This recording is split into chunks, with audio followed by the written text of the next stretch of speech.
اعوذ باللہ من الشیطان الرجیم بسم اللہ الرحمن الرحیم۔ السلام علیکم ورحمۃ اللہ وبرکاتہ۔ مسجد جن مسجد الحرام کی شمال کی جانب 3 کلومیٹر کی مسافت پر واقع تاریخ اسلام کی عظیم یادگار سمجھی جاتی ہے۔ تاریخ میں اس کی شہرت کے اور بھی کئی واقعات ملتے ہیں، تاہم اس کی سب سے بڑی وجہ شہرت یہاں پر نبی اکرم صلی اللہ علیہ وآلہ وسلم کے ہاتھ پر جنات کی ایک جماعت کا قبول اسلام کا واقعہ ہے۔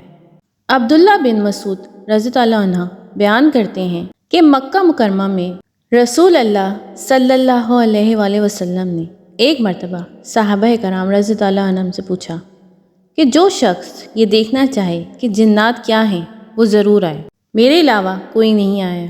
جب ہم مکہ کے ضلع مولا میں پہنچے تو رسول اللہ صلی اللہ علیہ وسلم نے زمین پر ایک دائرہ کھینچنے کے لیے اپنے پاؤں کا استعمال کیا، پھر انہوں نے مجھے دائرے کے اندر بیٹھنے کی ہدایت کی۔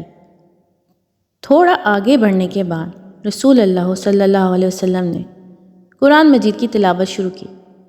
پھر یوں ہوا کہ جن وہاں جمع ہوتے ہی فوجوں کی شکل میں پہنچنے لگے۔ اتنے لوگ آئے کہ میں نبی کریم صلی اللہ علیہ وسلم کو دیکھ بھی نہ سکا اور نہ سن سکا۔ پھر آپ صلی اللہ علیہ وسلم ان کے گھروں سے فجر تک گفتگو کرتے رہے۔ اس کے بعد نبی اکرم صلی اللہ علیہ وسلم نے جنات کے سردار سے ملاقات کی اور ان کی بیعت اور ان کے اسلام میں قبول کرنے کو قبول کیا۔ یہ واقعہ قرآن پاک کی سورہ جن میں بھی مذکور ہے۔ کہہ دو کہ مجھ پر وحی کی گئی ہے کہ جنوں کے گروہ نے سنا اور کہا کہ ہم نے ایک حیرت انگیز قرآن سنا ہے، یعنی تلاوت۔ مسجد الجن کو بیت کی مسجد بھی کہا جاتا ہے کیونکہ یہ اس مقام پر تعمیر کی گئی ہے جہاں جنات نے اپنے آپ کو پیغمبر اکرم صلی اللہ علیہ وآلہ وسلم سے بیعت کیا تھا اور اسلام کی تعلیمات کو قبول کیا تھا۔ مسجد الجن کب تعمیر ہوئی؟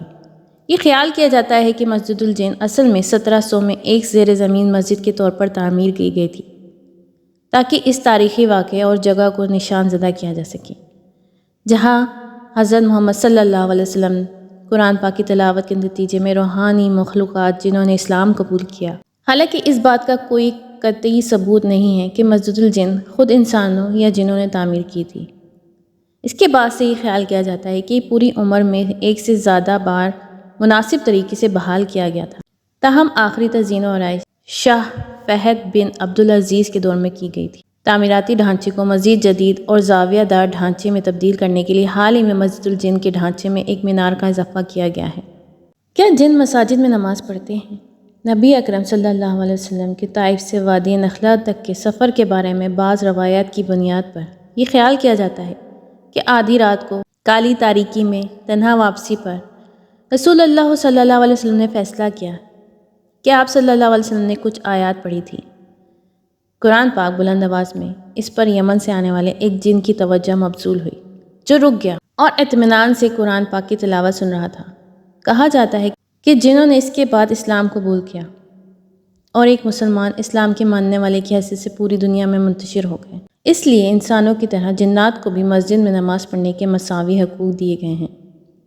اس لیے یہ خیال کیا جاتا ہے کہ پاکیزہ جن مسجد کے اندر نماز پڑھنے کے لیے انسانوں یا کسی اور مخلوق کا روپ دھار لیتے ہیں۔